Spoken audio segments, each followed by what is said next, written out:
ìkànnì +105.5 FM ilé funfun balabẹ́lẹ́lẹ̀ nílẹ̀ Ìbàdàn ó yàtọ̀ lọ́tọ̀ ọ̀tá ń jẹ́ èpè ní ọgbọ́dọ̀ fọ́hùn ó yá láti bẹ̀ yẹn gbọ́mi dáadáa Kóredé Yusuf Àgbàní wakọ̀ epo AK event planner Chief Àmọ̀tẹ́kùn fún gbogbo ilé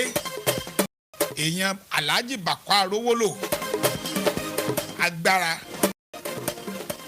ó yá láti bẹ̀ yẹn ó ṣe mòrí òlọ́kàn kọfẹ́ níbi tí wọ́n ti ń fi ọ̀rọ̀ wá agbábọ́ọ̀lù rẹ̀ tó mi àwọn ẹlẹ́ẹ̀kẹta ìmísàn tí wọ́n ti ń fọ̀rọ̀ wá ìwọ̀n wò lọ́ba lọ báwọn onróyìn pé kílẹ̀ ń bí gó eléyìí tó gbá wọlé lẹ̀ ń bí ni àbáwọn eléyìí tó sọnù náà méjèèjì bá dọ̀wẹ́kẹ̀ ìgbé àìrú olùkọ́ni wo gan rèé ẹ mọ̀ pé tí ó ṣe mòrí òtọ́ bá ti gbé agbábọ́ọ̀lù ṣe nǹkan kan tó dùn mọ́ nú ṣe é rántí pé 9 minutes ó ní ìmísàn ló mi àwọn ẹlẹ́ẹ̀kẹta tí wọ́n fi borí ikọ̀ ti Aston Villa tó sì wá jẹ́ kí ikọ̀ ti Tottenham Hotspur kí wọ́n jókòó sí ipò ẹlẹ́ẹ̀karùn-ún báyìí torí pé lórí tábìlì wọ́n gbẹ́nu lé ikọ̀ Chelsea gbágbágbá ó ń fa ọ̀rọ̀ tí mo sọ lẹ́ẹ̀kan wípé Tottenham ti dá wàhálà alẹ́ o pẹ̀lú ìfigagbága tí ó wáyé lálẹ́ tèní wàhálà tí wọ́n sì dálẹ̀ náà ní pé Chelsea ò gbọ́dọ̀ sùn ikọ̀ Man U náà sì ń sáré bọ̀ lẹ́yìn tètè wípé a ti ṣe irú èsì níbo là ń rè orú wa lójú orin tí fẹ́ kọ wọlé lálẹ́ nínú o a ti ṣe irú èyí sí níbo là ń rè orú wa lójú orin tí Man U fẹ́ kọ wọ pápá àṣẹrẹ Stamford Bridge lálẹ́ nìyẹn ṣùgbọ́n ikọ̀ Chelsea náà ti wá dúró dè wọ́n wípé kí ni ẹ má gbé yẹn wá torí pé lápá abitáwa gan wà yìí orin níbo ni kí n ti bẹ̀rẹ̀ òun làwọn náà nǹkan ẹ lè lọ bẹ́ẹ̀ tó géètì àárín ṣùgbọ́n lálẹ́ ní ju gbogbo rẹ̀ ń lọ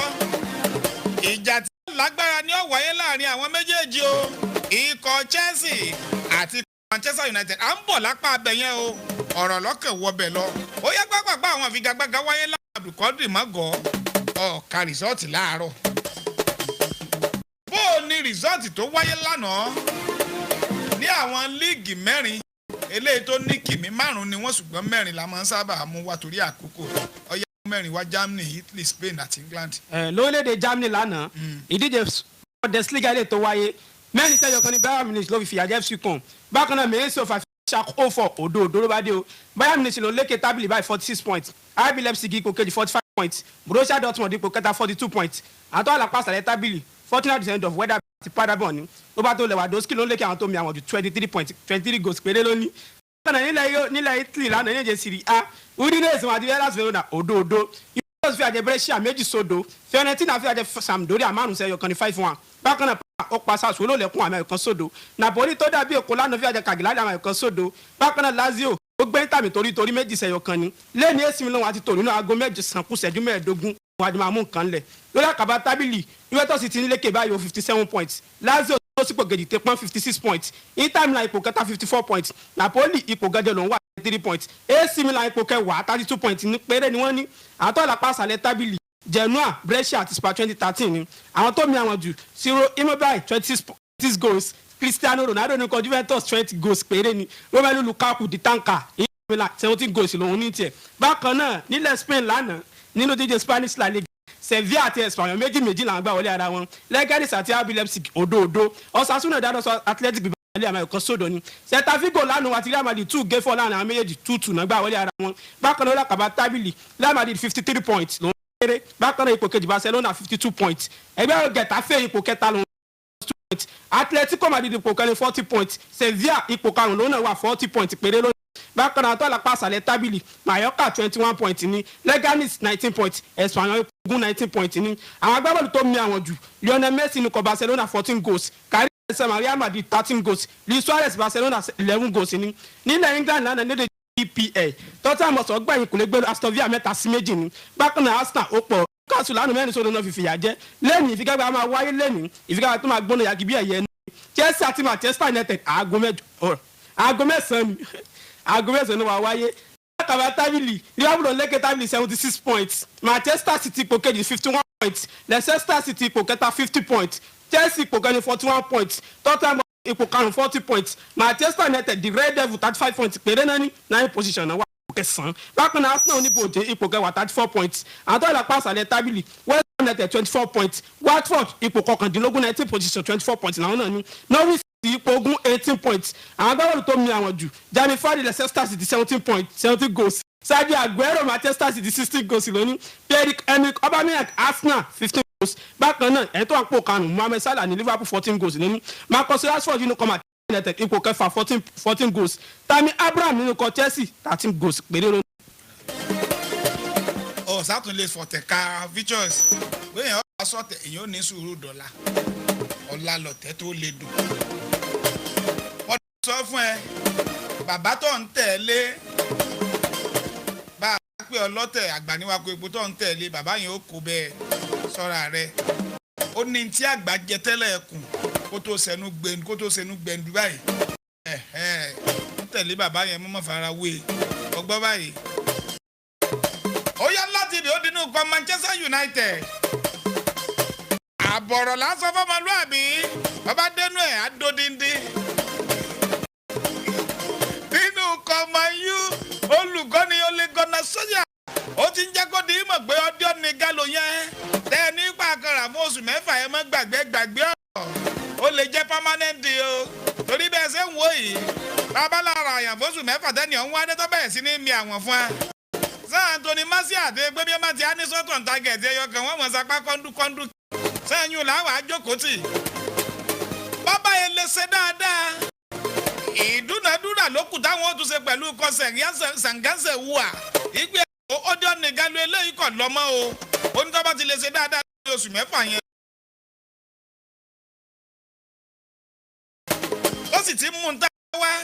ẹ gbàgbé ìṣẹ̀lẹ̀ o ọjọ́ nìgalu gbìyànjú láti ṣe dáadáa tó bá ti lè ṣe dáadáa báyìí ó di permanent day nìyẹn o olùkọ́ni Ole Gunnar Solskjaer ló ń jẹ́ kó di mímọ̀ bẹ́ẹ̀ ó yá láti bẹ̀ wọ́n gbé ìgbéléwọ̀n kan jáde ó ní í ṣe pẹ̀lú bí àwọn agbábọ́ọ̀lù ṣe ń perform sí láti ìgbà tí sáà ti bẹ̀rẹ̀ nígbà wá gbẹdẹ́dà àti sáà tó kí àti sáà tá a wà wọ́n ti fi àmì yẹn wọ́n ti tò àmì yẹn papọ̀ wọ́n wá gbé mẹ́wàá àkọ́kọ́ jáde nínú mẹ́wàá àkọ́kọ́ yẹn wọ́n ṣe tẹ̀léra wọn pẹ̀lú àmì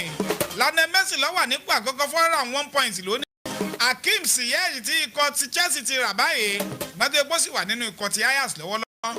òun ló wà ní ipò kejì 377 points lónìí Kylian Mbappé kan ipò kẹta ló wà 366 points Riyad Mahrez ó wà nípò kẹrin 62 Angel Di Maria ipò karùn-ún 360 Neymar Junior ipò kẹfà 358 Timo Werner ipò keje 357 points 0 Immobile ipò ẹlẹ́ẹ̀kẹjọ ló wà Kevin De Bruyne ló wà nípò kẹsàn-án Andrew Robertson ló wà nípò ẹlẹ́ẹ̀kẹwàá ẹni Cristiano Ronaldo ńkọ́ kò sí lára àwọn mẹ́wàá àkọ́kọ́ wọ́n gbé òṣùwọ̀n pé performances wọn eléyìí tí wọ́n gbé jáde CIES àwọn wọ́n gbé òṣùwọ̀n jáde ìgbélé wọ̀nyẹn ni wọ́n gbé jáde ó yá pápápá ẹ jẹ́ n sáré mú yín lọ sórí ọ̀rọ̀ Hakim Ziyech gẹ́gẹ́ bí àdéhùn tí mo ṣe ń gbé kí ni àmúyẹ eléyìí Hakim Ziyech tó ní tá a bá ń sọ nípa ìṣọwọ́gbá bọ́ọ̀lù rẹ̀ àti ibi tó kù sí. Fẹ́ẹ́rí agbábọ́ọ̀lù ọmọ bíi orílẹ̀-èdè Morocco yìí ẹni ọdún mẹ́rìndínlọ́gbọ̀n 26 years of age tá a bá ń sọ nípa agbábọ́ọ̀lù eléyìí tó jẹ́ yí pé bí ìgbà ká sọ yí pé ikọ̀ Chelsea wọ́n fóògùn rà lọ́wọ́ ikọ̀ Ajax ni o torí pé tá a bá wo ìgbéléwọ̀n àti òṣùwọ̀n ọmọ yìí látìgbà tó ti ń gbá bọ́ọ̀lù pọ̀ àwọn start tí ń bẹ ńlẹ̀ fún ọkọjá ọjọ́ orí rẹ̀ o ó ti ẹ̀jẹ̀ yí pé inú ọkọ̀ tó wà bóyá inú ọkọ̀ tó wà ní ó jẹ́ kí àwọn èèyàn ó fojú sí la ṣùgbọ́n owó tí ikọ̀ Chelsea rà yìí bí ìgbà ká wọ́n fóògùn rà lọ́wọ́ ikọ̀ Ajax ni o torí kò sí nítorí kówó tiẹ̀ náà mọ̀mọ́ gbẹ́lé iye tí àwọn fàájì àwọn delight àwọn dìjọ́gì yẹn tí wọ́n rà 75 yẹn kò sí nítorí kówó tiẹ̀ náà mọ̀ tó bẹ́ẹ̀ ṣùgbọ́n àwa lè sọ bóyá torí pọ́jọ́ ọmọ ilẹ̀ adúláwọ̀ ni o àbí ká ní Chelsea ló fòkùn rà lọ́wọ́ wọn àmọ́ torí pé tá a bá sọ nípa àwọn nǹkan àmúyẹ kan ń bẹ tó jẹ́ wípé ọ̀wọ́ kúrò àwọn agbábọ́ọ̀lù tí máa ń sábà ní gbogbo rẹ̀ papọ̀ Hakim Ziyech ó ní ọ̀pọ̀lọpọ̀ kìíní tá a bá sọ nípa ball across ìyẹn pull out crossing ṣe crossing lẹ́yìn mọ̀ sí anyone àwọn ẹlòmíà pè ní square play ẹlòmíà pè ní ball across oríṣiríṣi ni èdè bọ́ọ̀lù náà ni ó strong ní aspect yìí dáadáa very strong ò ní wọ́n fún bẹ̀ yẹn tá a bá sọ nípa kéèyàn ó fi páàsì wá gbáwọ́ wájú rí níbi tó ti há gádígádí tágbáwọ́ wájú tíráìkà bá wà níbi tó há gádígádí kéèyàn wá fi true pass kó fi wá rí ó tó strong lápá abẹ yẹn náà wọ́n tún wá ń pe àwọn páàsì kan ní key pass àwọn key pass yẹn irú ẹ̀ tí àwọn Xavi Hernandez máa ń ṣe àwọn Andres Iniesta irú ẹ̀ tí àwọn Lionel Messi máa ń ṣe key pass kan yẹn ló jẹ́ pé tí agbábọ́ọ̀lù bá ṣe kọ̀ọ̀kan mọ̀nú àwọn agbábọ́ọ̀lù tó lè ṣerú àwọn passes yẹn Hakim Ziyech ti tún gùdù ní aspect yìí náà tábà ń sọ pé kí agbábọ́ọ̀lù ọ gbá látọ̀ kan long shot ó tún dáa gan lápá abẹ náà bábá ń bá rí rẹ̀ tábà wá sọ nípa set pieces bí àwọn free kick nǹkan bẹ́ẹ̀ yẹn corner kicks free kicks àwọn nǹkan tó ń pè ní set pieces ní corner kicks free kicks àti bẹ́ẹ̀ bẹ́ẹ̀ lọ ìyẹn náà ń pè ní set piece Hakim Ziyech tó dáa gan lápá abẹ yẹn gan ṣùgbọ́n àwọn ibi tó kù díẹ̀ káàtó sí ni pé kò dáa ní area ball kò dáa lókè rárá bákan náà tackling rẹ̀ ó lò gan performance rẹ̀ ní tackling kéèyàn táàkì kó máàkì agbábọ́ọ̀lù akẹgbẹ́ rẹ̀ performance ẹ̀ lò ń bẹ̀ yẹn bákan náà area ball káforí ṣe nǹkan káforí sàmọ́ àbí káforí bọ́ọ̀lù àbí káforí mi àwọn Hakim Ziyech ó lò lápá abẹ yẹn. then ká ran àwọn agbábọ́ọ̀lù lọ́wọ́ ẹ̀yìn lọ́wọ́ recovery rate ẹ̀ náà ò ṣe dáadáa òun náà ò ṣe dáadáa àwọn ibi tó náà kù sí nìyẹn bí ọ̀rọ̀ Hakim Ziyech bí ọ̀rọ̀ rẹ̀ ṣe rí nìyẹn o ìyẹn lápá abẹ ó yá láti ibẹ̀ yẹn ìfigagbága máa wáyé lásàlẹ̀ ní àgbàní wakọ̀ epo Tọ̀míwá Alliance bàbá Tòmọ̀rẹ́nikẹ́ lálẹ́ ní alẹ́ ariwo ni torí pé ikọ̀ Chelsea àti ikọ̀ ti Manchester United wọ́n jọ náà tán bí owó lálẹ́ ní ìgbà àkọ́kọ́ rẹ̀ ti ikọ̀ tí Odion Ighalo kọ̀ọ̀kan wá gbá bọ́ọ̀lù fún ikọ̀ Man U òkè ta ni ó ti kọ́kọ́ bẹ̀rẹ̀ bọ́ọ̀lù ìyẹn tó bá jẹ́ pé ṣùgbọ́n nínú ìròyìn tá à ń gbọ́ láti bí ọ̀sẹ̀ kan ni olùkọ́ni ti ń jẹ́ kó di mọ̀ yìí pé ọlọ Mabella kọlọ Mabella ó bá wọn gbáradì kọ̀ọ̀kan gbáradì yóò gbá bọ́ọ̀lù lálẹ́ wà lè ṣe sí kó jẹ́ ọgbẹ́ wọlé bóyá kò wá ní start o ṣùgbọ́n wọ́n ní yóò gbá bọ́ọ̀lù lé tàbí yóò start wọ́n yọ àti ìmọ̀ ilé tí ó ṣe ní. ẹ já wo ìfigagbága yìí lálẹ́ ní ojú wo ní strong point igun méjèèjì weak point wọn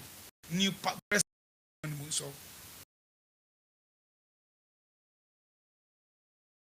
Poland náà wọn èmi ò rí kankan tẹ́yìn lè sọ pé ó lámúyẹ kankan lásìkò yìí. ọ̀dọ̀ sọ ń pa Arsenal àti Chelsea náà Arsenal àti Chelsea. nìkan ò gbé kan ṣé ṣé bẹ́ẹ̀ náà tún lélẹ́yìn náà nìkan ò gbé kan náà méjì náà eléyìí náà ìgbé. bó ṣe rí tábà wọ àwọn méjì á rè pé láti bí ìfẹsẹ̀wọnsẹ̀ mélòó kan sẹ́yìn lọ́wọ́lọ́wọ́ yìí sì wọ́n sọ ń sìn pé wọ́n sọ pé ikọ̀ Man U bá lórí ẹ̀fẹ́ àti borí lẹ́nu yóò jẹ́ ìgbà àkọ́kọ́ tí ó na ikọ̀ Chelsea ní Oman nínú ìdíje EPL yóò jẹ́ ìgbà àkọ́kọ́ wọ́n máa ń pín bí kan ikọ̀ Chelsea ti nà wọ́n Oman ní wéèrè that was 1993-94 àwọn ti nà wọ́n Oman ní wéèrè ní líìgì tiwọn bọ̀ ikọ̀ Man U ní olóore ọ̀fẹ́ sí kó nà wọ́n Oman ní wéèrè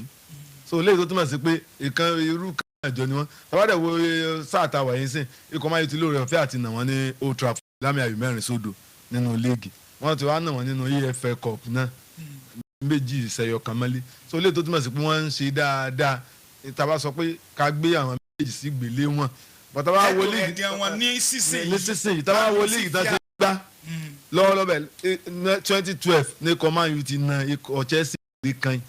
nínú líìgì 2012 ló ti nà wọ́n mọ́lé kan léyìí tó túmọ̀ sí pé ikọ̀ Man U náà wọn kì í ṣe dáadáa ní Stamford Bridge láti bí ọdún 8 sẹ́yìn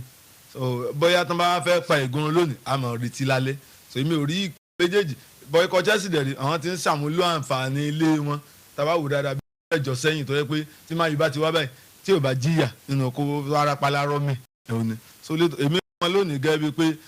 ikọ̀ Chelsea o pẹ̀lú position tí wọ́n wà dáa ju ikọ̀ Manchester United nínú ilà ikọ̀ Chelsea lónìí kò lè kúrò ní ipò kẹrin tó wà ikọ̀ máa pàdánù lónìí tó wà ń bẹ̀ náà ni pé ẹ mọ̀ pé ní wíkẹ̀ndì báyìí ní kọ Chelsea ó bá parí ń bọ̀ bẹ́ẹ̀ ni. Tottenham dẹ̀ ló gbé lẹ́yìn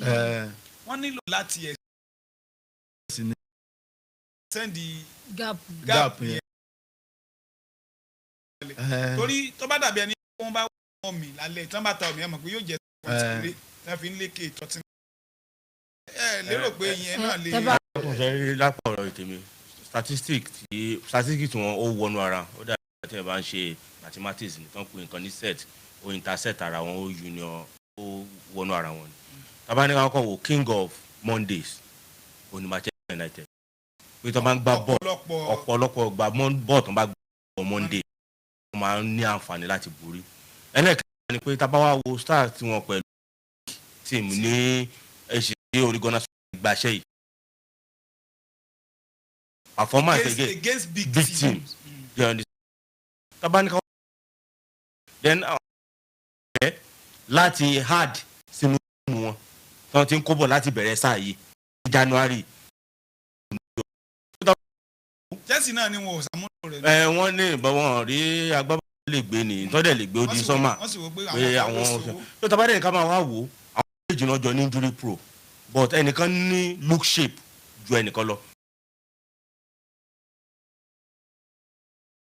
àwọn méjèèjì ẹni tó bá wọ́n lónìí àwọn ìdíta mi available nínú àárín wọ́n ní Fred wọ́n ní Matic wọ́n ní Fernandes bọ̀ wọ́n kí McTominay máa play láti lè farapa so tabanika ó lè wà ti fi so tabanika fi yẹn náà kún wọn á lọ wo tún ní kọ Chelsea wọ́n ní Mason Mount wọ́n ní N'Golo Kante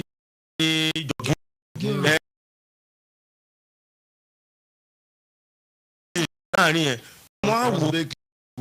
gbogbo àwọn yẹn náà wà wo play àwọn ó wá àwọn lónìí ó láti lọ àǹfààní tabadẹ nìkan highly rated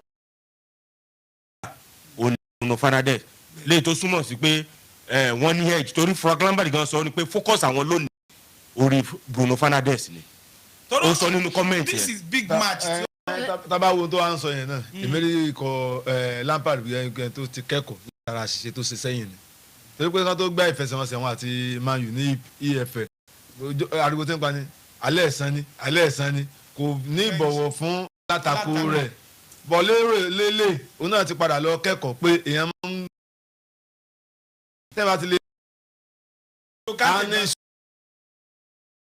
Bruno Fernandes ẹ̀ṣẹ̀ kí ni sọ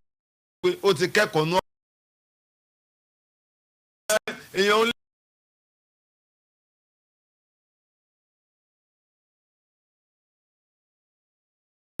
nígbà tó ìyàjẹ́ lẹ́lẹ́kẹ̀ẹ́ yẹn rí pé òun náà ti kẹ́kọ̀ọ́ ó farú ọ̀rọ̀ tó sọ yìí mílíọ̀nù rí pé tẹ́ ẹ̀ bá níbọ̀ fà látakò ẹ̀ ó ń dọ́gbọ́n gbèrò alátakò látàkùn ni gbogbo ètò ń sọ ó ní àmúyẹ kan ó ṣe kíní kankan mind game ni so kíkọ́ máa yìí mọ́ lọ sùn lé o. apart mind game ọgọ́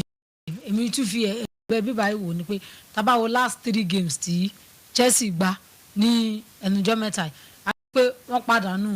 méjì wọ́n draw méjì wọ́n pàdánù ẹyọ kan ní 29. wọ́n pàdánù bíi 7 points. sábàdà wo bíi last 29 games tó àwọn méjèèjì jọ gbá Chelsea borí 10 Man U borí 11 so wọ́n ta omi bíi 8 láàrin àwọn méjèèjì ṣùgbọ́n gẹ́gẹ́ bí nǹkan sí Ens bàbá sọ ní lọ́wọ́lọ́wọ́ báyìí a mọ̀ pé any big team pẹ̀lú Man U máa ń ṣe dáadáa gan so eléyìí fún wọn ní upper hand ju ikọ̀ Chelsea lọ so lápọ̀dọ̀ tèmi èmi gbé fún ikọ̀ Man U pé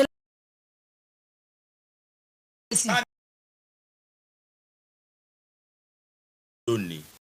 wípé gbàdúrà bàbá ń sọ̀rọ̀ lẹ́ẹ̀kan bàbá ní ikọ̀ Man U ló wà nínú yàrá ìlò mo disagree wípé ikọ̀ Chelsea gan ló wà nínú yàrá ìlò láti má jábọ́ kúrò ní position tó wà so lérò èmi rí Man U pé wọ́n máa borí ikọ̀ Chelsea ní alẹ́. Man U ẹ rí gẹ́gẹ́ bíi pé yóò sì dáadáa lábẹ́ ẹ̀yà david ẹ̀ tẹ̀kẹ̀ yìí sí